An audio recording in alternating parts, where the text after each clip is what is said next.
Welcome to Island Wellness, a program designed to educate you about naturopathic medicine.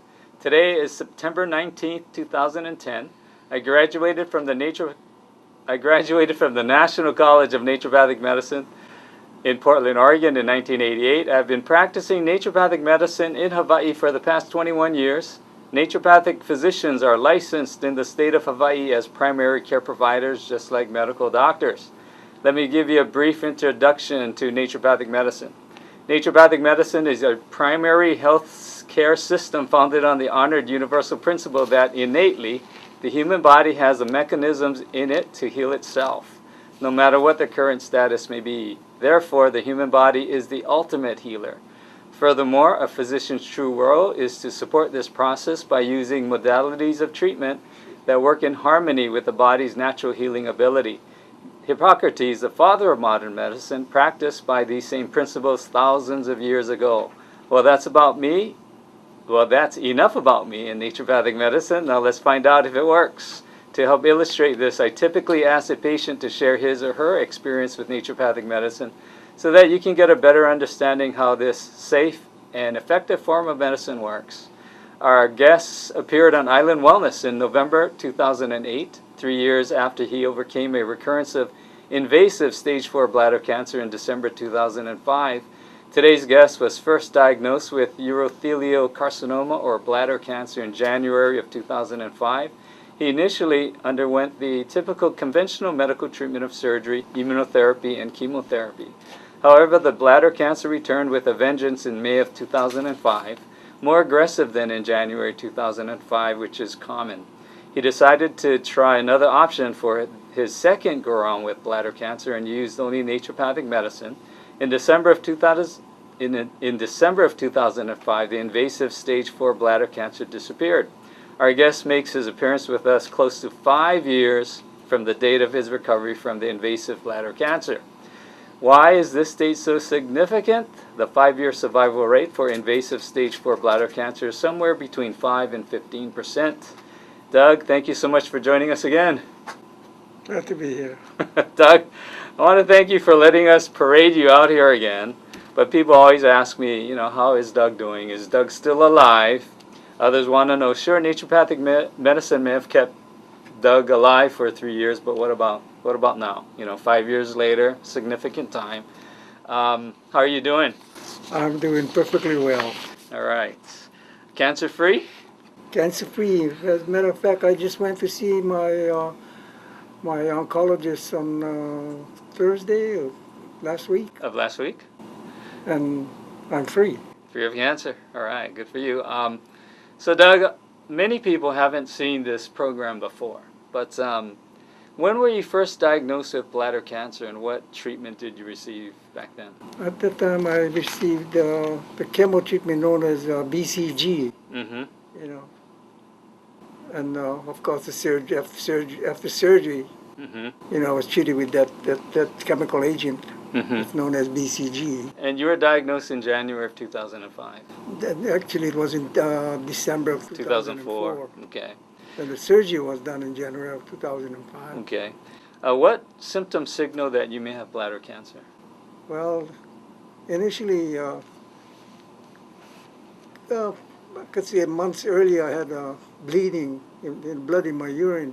But what they found that it was kidney stones. Then the next time it happened, they checked for kidney stones, and there weren't no stones. So after further investigating, they found that you had bladder cancer. I had bladder cancer. You started treatment, you said, back in, I guess, January of 2005. January 2005, yeah. Okay, you had the surgery, and then you started chemotherapy treatment. Yeah, with the BCG. Okay, and I guess after treatment, the cancer was found to have been eliminated. No, after the chemo treatment, there's a waiting period of, I can't remember, of 4 weeks, Okay. 5 weeks. And then they go back in and they scope and they check to see if any tumors, reappeared. Mm-hmm. And as I was advised at the start, he said that, I don't know how they found that out, but it says that the type of cancer that I have had a high rate of return. Mm-hmm. So after the first surgery and the chemotherapy treatment, And then they went back in. Lo and behold, there were two more tumors growing. Mm-hmm. So back to surgery again. Yeah, and they were fairly aggressive type of Yeah. cancer.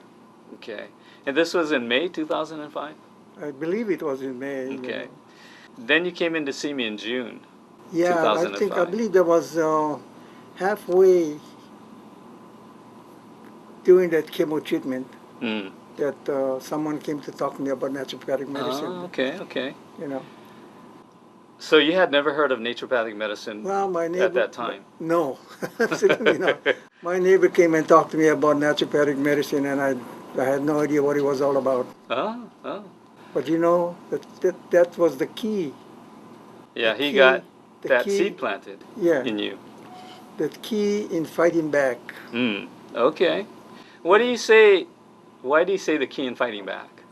Because all the time I've been suffering, you know, when you go through chemo, it's a very unpleasant thing to go through. Mm. And I told myself, there must be something that I could do for myself, Mhm. you know, rather than just being treated and get treated at the doctor's office, they go home and they wait around and do nothing. You know, I figured there must be something I can do. Yeah. And furthermore, my friends would come and visit and they tell me, oh, you got to fight back. Don't give up. Hang in there. I'm going to hang in there. Mm-hmm. I'm never going to give up. But not a single soul has told me how to fight back. When And you that- have cancer. Yeah, when I had cancer. Yeah.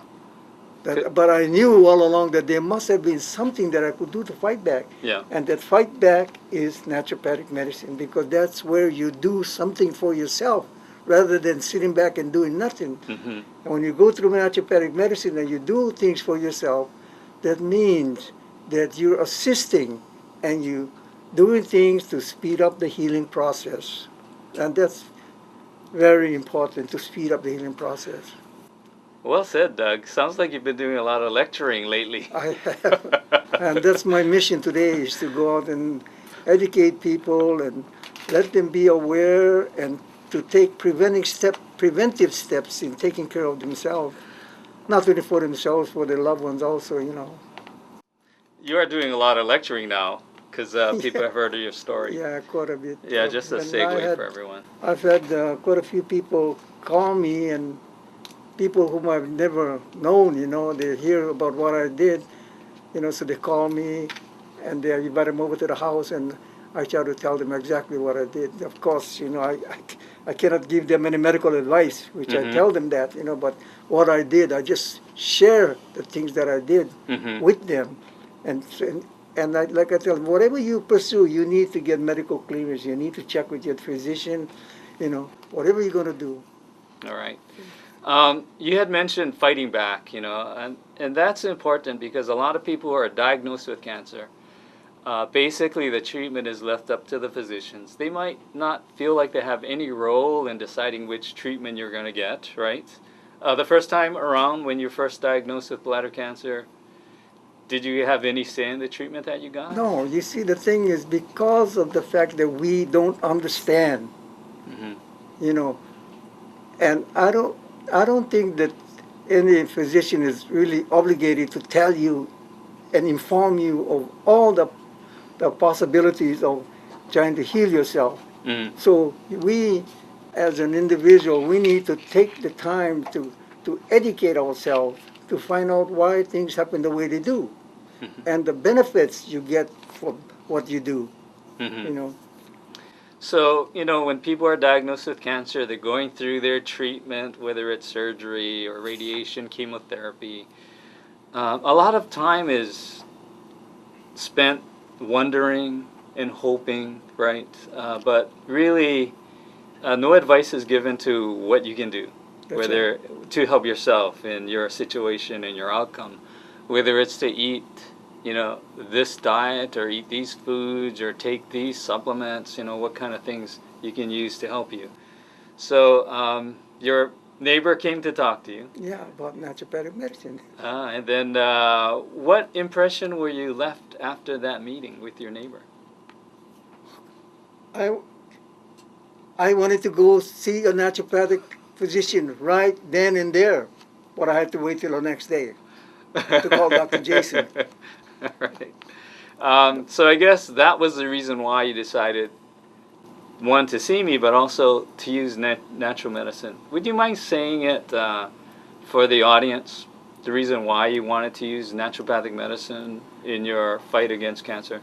You see, the reason why I've seeked out naturopathic medicine, because number one, when you say alternative, that's something other than what you're going through, you know, and because we don't understand the things that we need to do, so you're wondering and you're emotionally upset, you're hurting, you're depressed, and just the thought of the doctor telling you, oh, you got cancer, the whole bottom sides fall out. You know, so going back to what you said about the naturopathic medicine, that's an alternative that we have. And like I mentioned earlier, that we need to educate ourselves so that what happens when you get chemicals induced into your body? What does it do? Versus when you eat the right kind of food with all the vitamins, nutrients, antioxidants, and stuff inside, what does it do to your body? So those are the things that we need to separate and understand the benefits and the ill effects of things that have been inserted into your body. Before we go any further, let me just kind of input something about bladder cancer in general. So about 3% of the about 3% of all cancers is bladder cancer.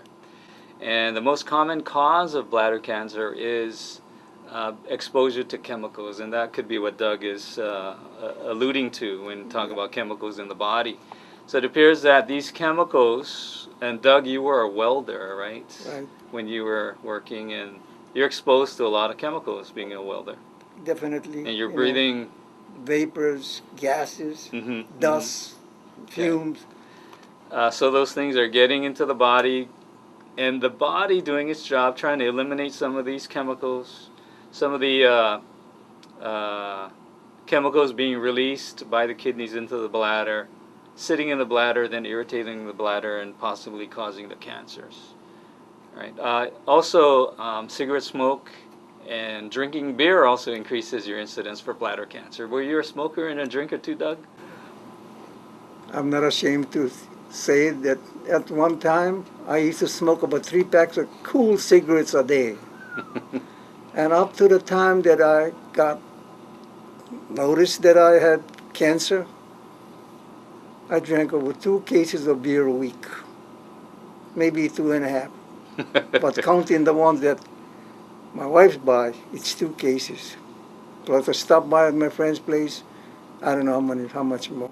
Okay, yeah, I'm sure you had a lot of friends. So visiting after your 2.5 cases ran out, heading over to your friend's house. No.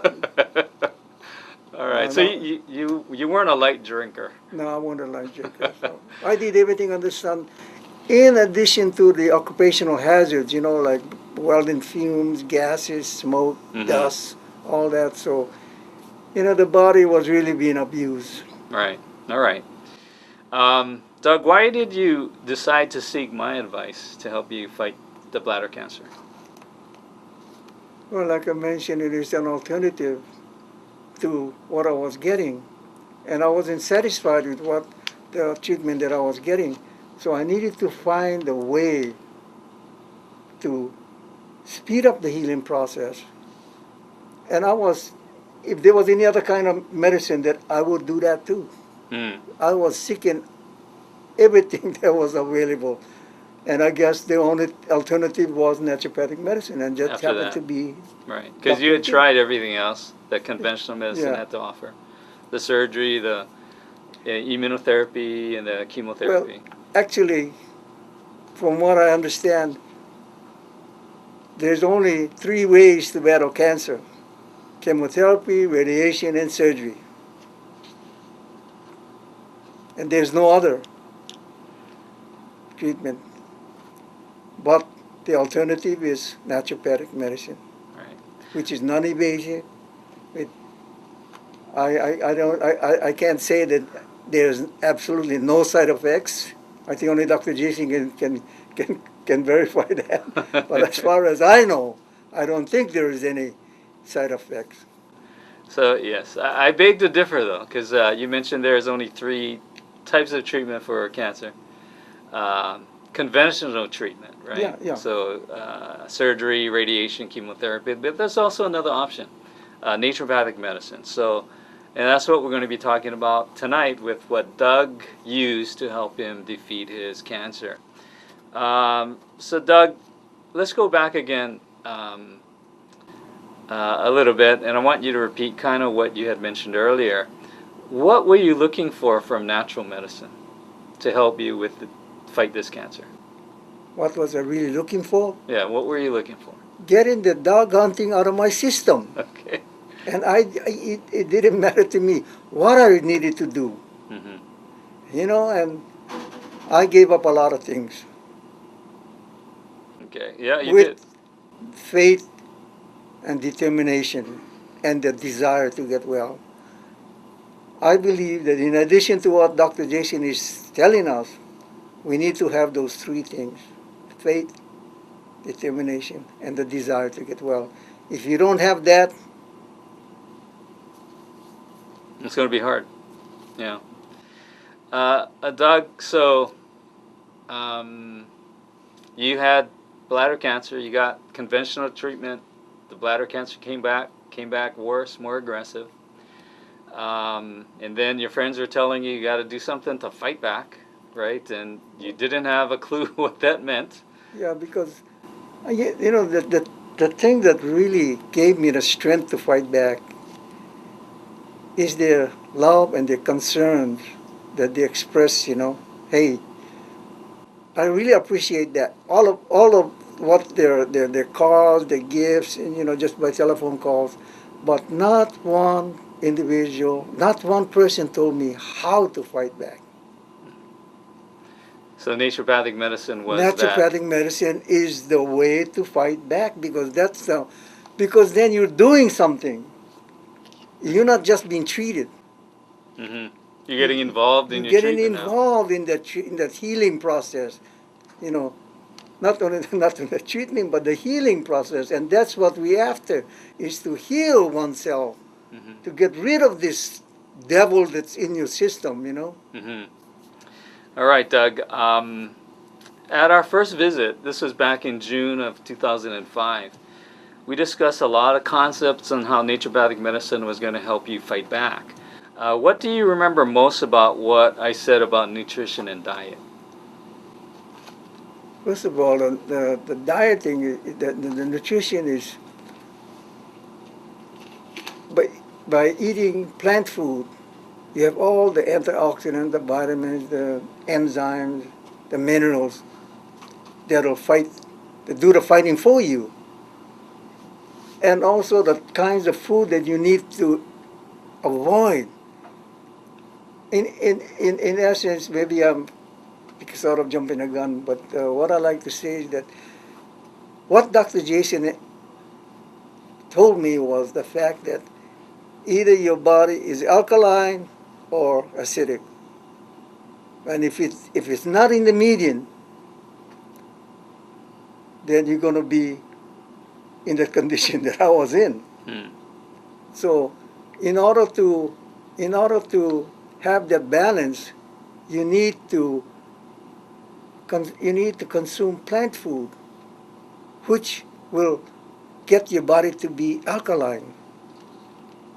Mm-hmm. Yeah, true.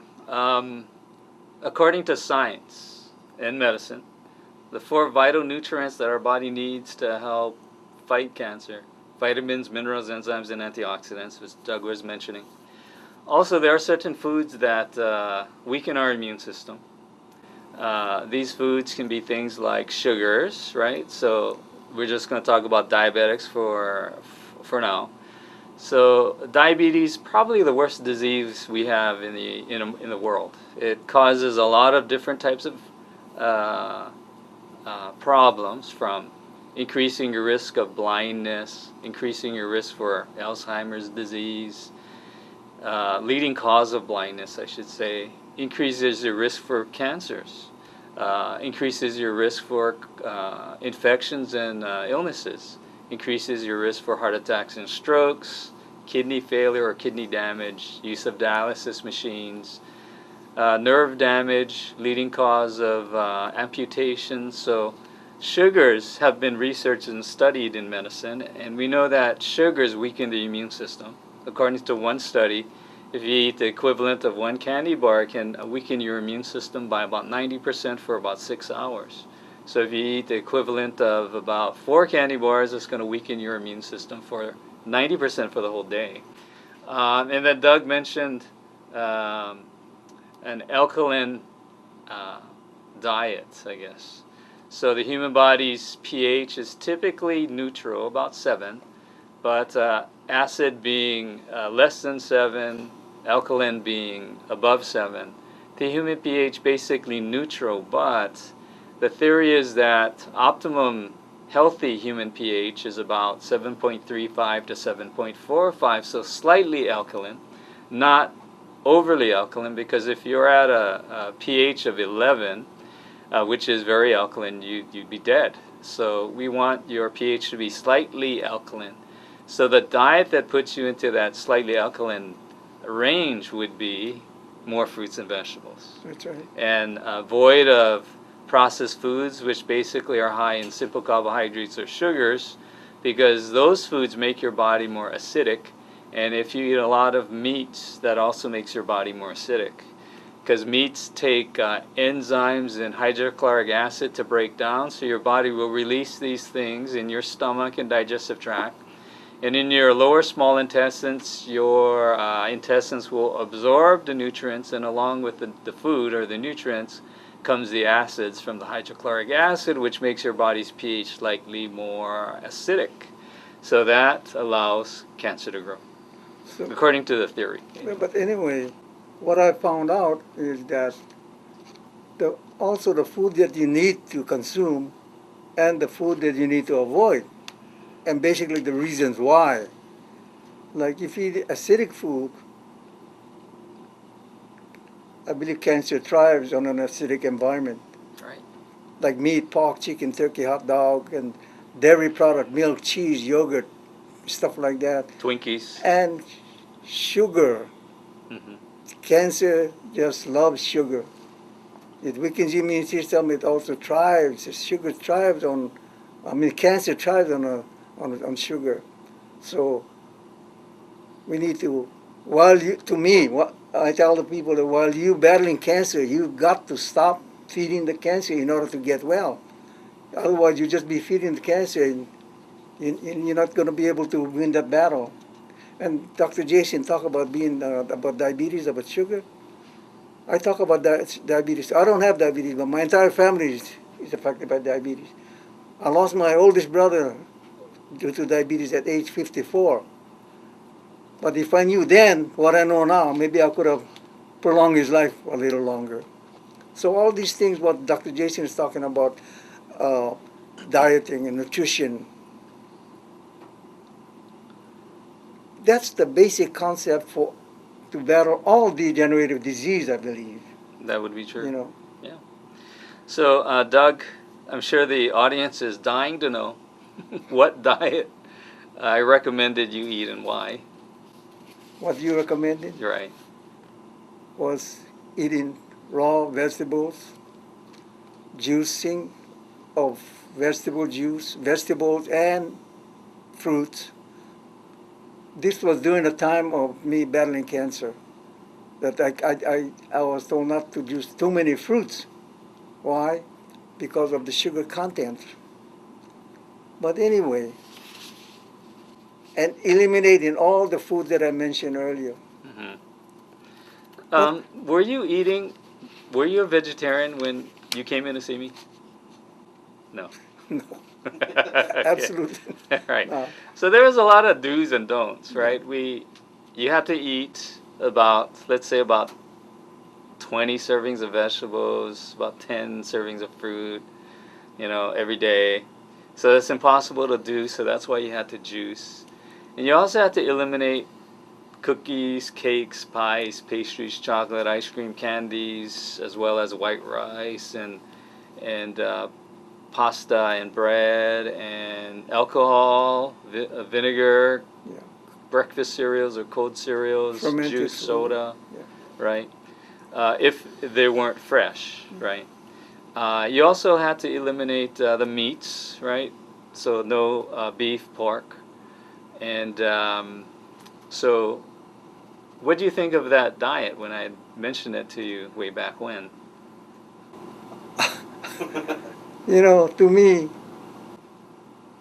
it's nothing that wasn't going to be difficult for me because, like I mentioned earlier, I had a desire to get well, and if Dr. Jason told me that I need to stand on my head for 8 hours a day, I'm going to get well, I would have done that.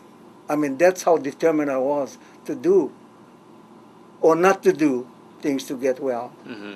But speaking truthfully, since I spoke to Dr. Jason, I tell people since January of 2005, but I think it's a little after that, that till this very day, I haven't eaten no meat, pork, chicken, turkey, hot dog, Portuguese sausage, spam, bacon, and any kind of processed food. I haven't drank beer, I haven't drank soda. Well, once in a while I have a pie or a pastry or something like that we get. Yeah, No. other than that, it's in real moderation. Mm-hmm. And like Dr. Jason mentioned, that moderation is different from one individual to the other. Well, he says his moderation is different from mine, but I don't think he can beat me because my moderation is zero. His moderation is better than mine now.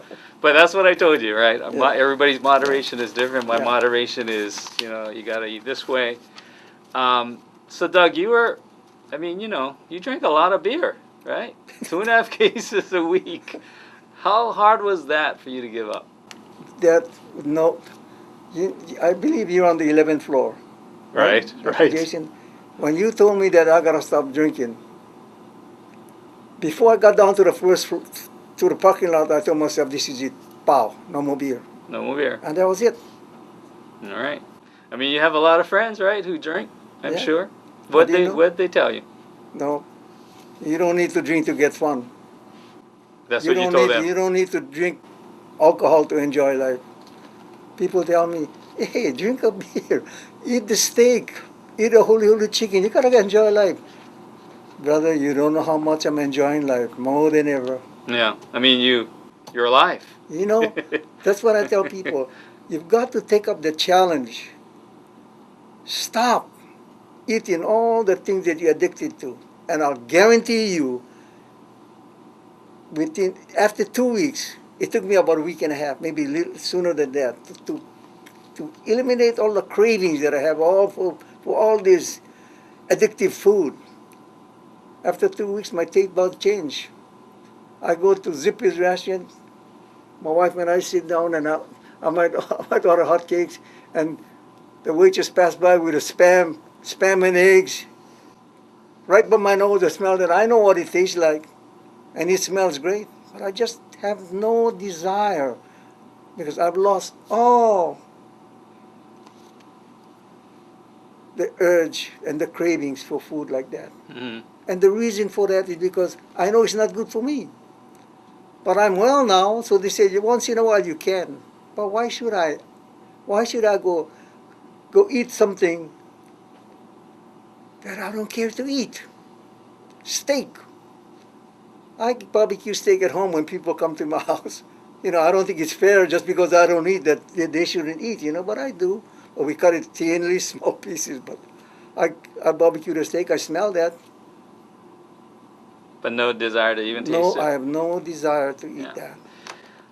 Yeah, that's I guess the hard part. That's the desire, and there's a discipline you were talking about. You need three. I forget what you said. Three principles. 3. Yeah. But if I may go back a little bit. Okay. Let me explain this. When I tell people to come to my house, and my wife get after me because I speak kind of harsh, But I think because there's a sense of urgency. Hey, this guy got cancer. You can't baby him and tell him, hey, don't eat this, don't eat that. The very first thing that come out from my mouth is that, hey, this is your wife. Yeah, you love your wife. Your wife loves you. You both need each other. You get children. You love your children. Your children love you. They need you. Your grandchildren need you. So if you don't have the desire and the determination to get well, you might as well go home because you're just wasting your time and you're wasting mine. See, so with faith, determination, and the desire to get well, it's the other most important factor. The key is the love that others have for you, the concern, the expression of love, how much they care for you. If you think about all that, and that's important. If that's not important to you, I don't know what else is. So if you can bear that in mind, that the love you have, that people have for you, and how much they need you, I think it'll give you the strength to do all things. Okay. So, Doug, I guess you weighed that food, those foods, and the beer. I mean, real heavy, right? I mean, strong desire you had for those things before. And then in your other hand was your wife, your kids, your grandkids, Yeah. and you chose your kids I chose. and your wife, the love. And that's why you changed your lifestyle. Yeah. You see, because a funny thing happened to me while I was suffering. I get chemo Thursday morning at 9 o'clock. I don't go to sleep. I don't fall asleep until Friday morning when the sun is coming up. That's how long that I've been, suffering and moaning and groaning. So I had a lot of time to think.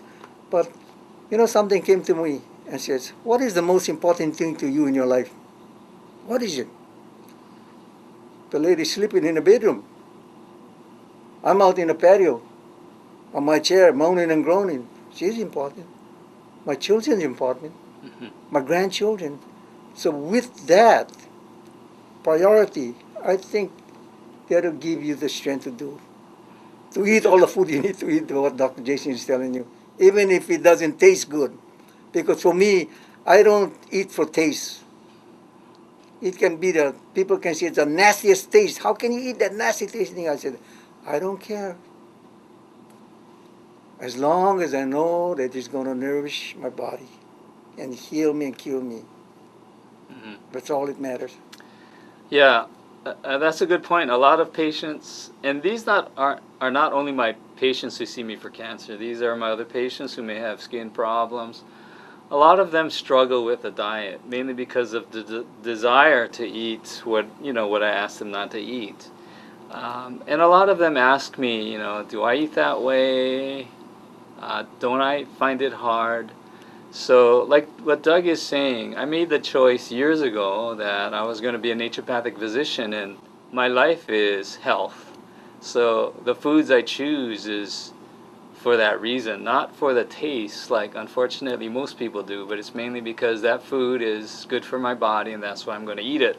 And Doug, you're saying the same thing. And that's what, if you have cancer and you want to help yourself, that's what you're going to have to find in you, right? To make the decision that you want to eat foods that are going to help your body heal itself or battle this cancer. So Doug, I'm not going to ask you if changing your diet was hard, because I think for you it wasn't hard. But for most people it is, because they struggle with the desire for certain types of tasting foods.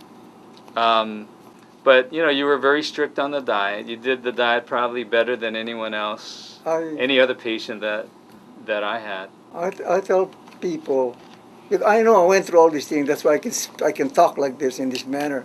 But I think that it's an addiction. It's like smoking. I used to smoke. Like I mentioned, I used to smoke, and I got sick of it. So that's how I quit. But people come to me and they say, "Hey, Doc, I cannot quit smoking. How come?" I have one simple answer, and that's not only for smoking. That's for eating stuff too. It's an addiction. Because you don't want to quit smoking. That's the reason why you can't quit. The same thing like eating food. Because you don't want to get well. That's why you keep on eating these things that you shouldn't be. It's as simple as that. Just think that way. It's an addiction. So I tell people, why you gotta smoke? When you're a baby, you never know what smoking was until you took the first puff and you enjoyed it and become a habit and you got addicted to that. So think back that you didn't need this when you were At one time in your at life. one time in your life. Hmm. So why now? So in other words, if they cannot quit, I tell them, in other words, the cigarette is your master. Beer is your master, like the way it was my master in the past, but no more. Doug's his own master now. That's right. I got one master up there. He's the true Okay. master. That's right. So Doug, obviously, you know, we had to get more fruits and vegetables in your diet. So it has to be fresh fruits and vegetables. You can only eat so many vegetables. You were basically a vegetarian at that time. I forget if you're eating fish every now and then or not. Yeah, I'll eat fish. Marine products I'll eat. That's Okay. about the only thing the flesh thing that I'll eat. All right. So we needed to get, let's say, about 30 to 40 servings of fruits and vegetables into your diet every day, which is very, very difficult to do, eating, if not impossible. But how we cheat is we juice these fruits, fresh fruits and vegetables. Would you tell the audience what vegetables and fruits you would juice and how many glasses of juice did you drink back then? Oh, yeah. Well, every day about 11:30, my wife will juice. She uses kale, parsley, carrots, apple, celery, collard green, cucumbers, pomegranate, star fruit, and ginger, and a little bit of garlic. All right, That just a little time. bit. Okay. You know, but and it's about, well, she force feeds me because I don't drink 8 ounce, 10 ounce. It's a 16 ounce glass Okay. that I gotta drink. So you drank 3 of those 16-ounce glasses when we first started back then. Yeah, right there. Well, maybe not every day 16, but Yeah. but no less than 8 or 10. You know. Yeah. Okay. So I tell my patients to try to drink 3 glasses of 10-ounce glasses of fresh vegetable or fruit juice every day. Then I give you a grade of an A. So Doug was an A student for a while. And if you can do just 1 glass, you get a grade of a C. So you're barely passing. So, and the reason why, Doug, is because we want to increase the amount of vitamins, minerals, enzymes, and antioxidants in the body because according to science, that's what the human body needs to help the immune system fight against cancer. And Doug, so you basically became a vegetarian. You were eating some Yes. fish, though. Exactly. And then you were drinking a lot of fresh fruit and vegetable juice. Well, not at that time when I first came to see you. Mainly vegetables. Vegetable Because juice. I think you mentioned about sugar Sugars. content. So I try to eliminate a part of that. Okay. And Doug, on December 22nd, 2005, I got a call from you. You remember what you Yeah, I told me? remember. I distinctly remember that because I was I was so happy I had to call Dr. Jason to tell him that I just got back from the doctor's office and they couldn't find no traces of cancer cells in my bladder.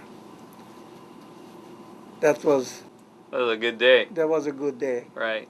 And also your PSA levels went down to normal, Yeah, we went down to normal. right? So, and I think you had a biopsy after that too, right? Just Yeah. to check, and the biopsy came back negative. Yeah.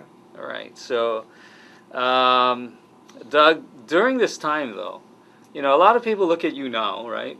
Never seen Doug before. You look like a really healthy guy, I do. right? I mean, you know, fit. But would you like to tell the audience how much weight you actually lost during You this know, when first I- like 4 months that you Yeah, were when I seeking treatment with me? before I got diagnosed with cancer, at that time I weighed 176 pounds. And after chemo treatment and, you know, suffering, not eating, you know, not getting enough rest, and halfway through my second surgery, I went to see Dr. Jason, and the things that he told me to do, I started doing that. I went all the way down to 128 pounds. But I think when I first went to see him, I weighed a little more than 128, but I started to do the things that he told me to do. And he told me to exercise. I can't remember half an hour in the morning or half an hour at night. I had mentioned 45 minutes every day, or 45 5 days a week. 5 days a 5 week. days a week. But the reason why I lost so much weight was because he mentioned to me that exercising has a lot of benefits, and one of the things was perspiration. When you perspire, that's a natural way of releasing toxins from your system. So he said, if that's the case, I put on sweaters and T-shirt and stuff, and I'll cover myself up with a rubber suit and cover my head with a hood, and I look like a spaceman. But I'd exercise for 2 hours in the morning and 2 hours at night, and I perspire until I'm soaking wet. I told myself, I need to weigh how much this perspiration, Of course, my scale is not right, my bathroom scale. But it's almost 9 pounds, if not a little more than 9 pounds, from dry to wet. That's what I was doing. That's how much perspiration. Because of and the more. fact that the reason for exercising is to release all this perspiration, circulation, and getting rid of these toxins. So that's what I did. But I guess I was overdoing that, because when I went to his office one day, he said, hey, get on the scale. He said, what are you doing? I guess that was the cause for it. Yeah. I told Doug he was losing too much weight.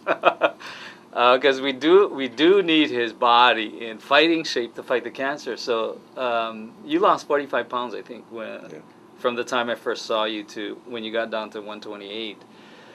But Doug lost too much weight too quickly. So I told Doug he's the only person I ever had to say, you're exercising too much.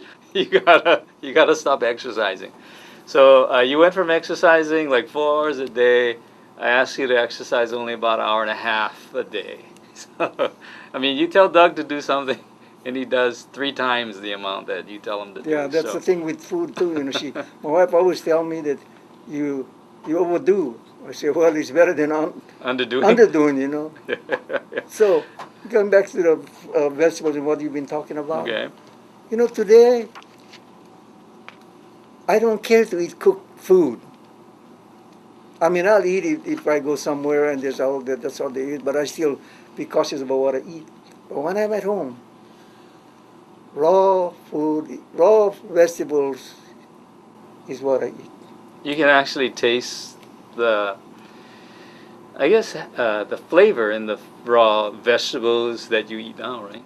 And I'll eat all vegetables that's edible because I grow my own, Mm-hmm. And that way, you grow your own, you know what's in the ground, you know what's on it. In other words, organic. Yeah. So Doug, you tell many people that you don't care how things taste, right? Exactly. You just care about what nutrition is in that food that's going into your body. That's right. You see, that's another thing that we need to do is when I give lectures and stuff, the first thing on the list is education. You need to educate yourself on all the things that we talk about, the why you got to eat plant food. Like if you eat a carrot, we need to understand what nutritional value it has. So if you know that and you understand what it does to your body, you need to consume that. So it's okay if you eat all green vegetables. And mainly sometimes I tell my friends, you don't need to know what the contents are. As long as it's plant food and as long as it's edible. And forget about what it tastes, just eat it. Because if it's good for you. That would be true. Doug, I want to talk a little bit about exercise and oxygen. You had mentioned that one of the benefits is to remove toxins, which is true, but also exercise is probably the best natural way we can get more oxygen in our body. And the importance of getting more oxygen in our body is oxygen, or when you have higher levels of oxygen in your bloodstream, it turns your body's pH more alkaline, which is good if you want to fight cancer, right? Or any kind of disease. So Doug had that idea in his mind. He wanted to get his pH really alkaline. That's what he's, been telling me about exercising. And the reasons why you do that is, number one, exercising is the only way that you can strengthen your heart muscles. The other thing is that when you exercise, you breathe in a lot of oxygen into your lungs, and from your lungs, it goes into your bloodstream. I think that's what's known as oxygenated. Am That's I right. Oxygenated blood. That's right. Oxygenated. And cancer has a hard time, has a very difficult time thriving in a highly oxygenated system, environment. So with knowing that, because you know the reasons why you gotta do all these things, you continue to push and do. And the key about all these naturopathic healing things that Dr. Jason is telling me about is number one, you must be consistent. You cannot exercise today, forget about today and then tomorrow and the next day. You gotta do it constantly. Be consistent. Eating food too and juicing. I don't feel good today, I'm not gonna juice. Get that kind of thought out of your mind. Just go ahead and do it. When you exercise, we need to differentiate the difference between tiredness and laziness. You get up in the morning, oh, I don't feel too good. Really? Is it because you're ill, you don't feel good, or is it because you're lazy, or you're tired? You need to differentiate that, and you gotta have that drive and the determination to get going so that you can defeat this dreadful disease. Doug, we also talked about mental attitude at our first visit. That mental attitude, I like to call it the wild card in the outcome of somebody's battle with cancer. So would you like to share what mental attitude means to you? Like Dr. Jason says, you got to have a positive attitude. You know, like from what you mentioned to me was, if you're a bitter person or angry person or unforgiving kind of person, your body tends to do something, or it does not, or it emits certain things in your system that weakens your immune system. So that's what I tell people about having a positive attitude, that angry, bitter person, unforgiving person is more likely to be sick than a happy-go-lucky person, always smiling and greeting people with no ill feeling towards others. So that. And the other thing is that when you be diagnosed with cancer, you're angry, you're bitter, so that compounds the ill effects on oneself. Mm-hmm. So you need to get that negativity out of your system and be positive. There was research done on a group of children. They were terminally ill. They like to use terminally ill children in studies because they don't live very long. Maybe they live just a few weeks or a few months beyond their diagnosis. So in this study, they had the children playing video games. The creatures coming down on the screen, the researchers told the children that was the cancer, and their guns and their weapons was their immune system. The children who played the game better lived longer. And that's how we know that what we feel impacts our immune system. So what Doug is trying to say is you want to look at everything that you do if you have cancer. Everything that you eat, everything that you take, whether it's chemotherapy or you're going in for surgery or having radiation or drinking that vile vegetable juice that Doug is drinking or Doug's telling you to drink, you have to look at it as being a positive thing, that these therapies are going to help you defeat the cancer. One thing that I could elaborate on attitude, one of the things that I find is that having a negative attitude is when the doctor tells you, hey, don't do this, do that. And I've heard this, and I felt that myself too. A stupid doctor tells me to do this and do that. I'm not going to do that. What does that equate to? A very, very negative attitude. Mm-hmm. And that's the start of having negative attitude. Yeah. Thank you, Doug. All my patients now will really come in with a positive attitude now. But Doug, you had mentioned that you were exercising a lot. You changed your diet dramatically. Drinking a lot of vegetable juice. You defeated the cancer, the bladder cancer. You didn't have any cancer or in your bladder or your prostate, but you also started out with high cholesterol and hypertension when you first came in to see me. Tell the audience about what happened know, with that. I was taking high cholesterol and high blood pressure pills for over 21 years, and at the very high dosage too. After I got cancer, I changed my diet, did everything what Dr. Jason tells me to do.